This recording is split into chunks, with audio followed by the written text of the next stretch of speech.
Iran যুক্তরাষ্ট্রের যুদ্ধের কারণে সরাসরি মাশুল গুনতে হচ্ছে বাংলাদেশকে।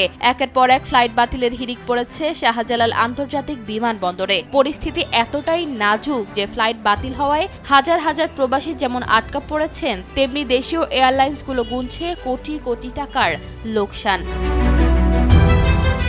গত কয়েকদিনে শাহজালাল আন্তর্জাতিক বিমানবন্দরে একের পর এক ফ্লাইট বাতিলের ঘোষণা আসছে। গত বৃহস্পতিবার একদিনে বাতিল হয়েছে 34টি ফ্লাইট।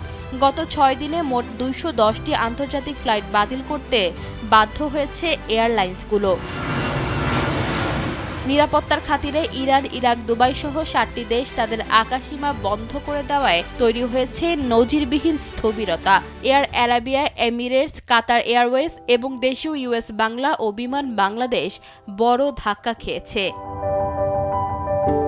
রমজান মাস হলো এয়ারলাইন্সগুলোর ব্যবসার পিক সিজন। এই সময়ে প্রবাসীরা দলে দলে দেশে ফেরেন, কিন্তু যুদ্ধের কারণে লাভের বদলে এখন কেবল লোকসানের খাতায় ভারী হচ্ছে। ইতিমধ্যে তাদের 24টি ফ্লাইট বাতিল হয়েছে। প্রবাসীদের চাপ থাকার কথা থাকলেও একের পর এক ফ্লাইট বাতিল হওয়ায় বড় ধরনের আর্থিক বিপর্যয়ের আশঙ্কা করেছে বিমান খাত। অ্যাভিয়েশন বিশেষজ্ঞরা সতর্ক করেছেন, এই অচল অবস্থা যদি আরও এক সপ্তাহ চলে তবে পরিস্থিতি নিয়ন্ত্রণের বাইরে চলে যাবে। ক্ষতি পুষিয়ে নিতে এয়ারলাইন্সগুলো টিকিটের দাম দ্বিগুণ বা 3 গুণ বাড়িয়ে দিতে পারে।